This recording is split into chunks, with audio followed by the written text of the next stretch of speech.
Mr. Chairman, Ranking Member Rahalva, thank you for the opportunity to testify here today. I'm a fifth-generation Montanan and an active sportsman, and I understand how our local communities thrive off our unique landscape. It's only fitting, though, however, that this act is called the Antiquities Act. It's an ancient act that needs reform. And this is not about debating the merit of the intent of that act. It's about reforming it and bringing it to the 21st century. In Montana, we have some great national monuments. In fact, growing up, I remember going to the Little Bighorn battlefield, Custer's Last Stand. To put that in perspective, that's about 700 acres in size. Or there's Pompey's Pillar. As you drive along the Yellowstone River in eastern Montana, you can drive by where Captain William Clark engraved his name on a sandstone formation there. It's a great national monument, but it's 50 acres in size. The challenge here is we've seen the abuse of this act. President Clinton, at the end of his administration, and it's a bipartisan abuse. We want to reform government that applies to both Democrats and Republican presidents.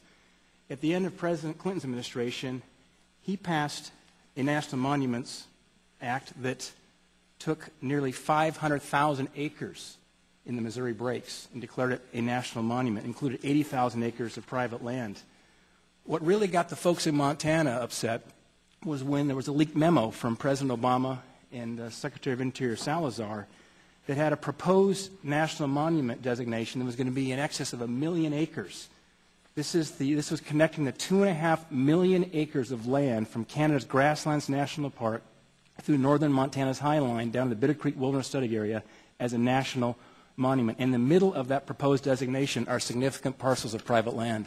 I can tell you that gymnasiums in eastern Montana were full of concerned citizens, ranchers, farmers, those who had grown up, had generations of roots there around what the federal government was going to do here to take this land away from the uses of the public.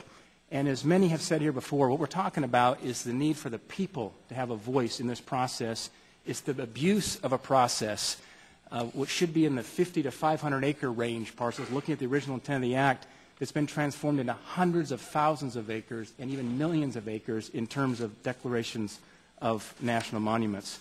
My bill, the Montana Land Sovereignty Act, insists that our state and our local communities must be part of this discussion, just like Wyoming. Any bill which has a potential to impact land management must be locally driven, not spearheaded in Washington by the stroke of a president's pen. That's how we do business back home in Montana.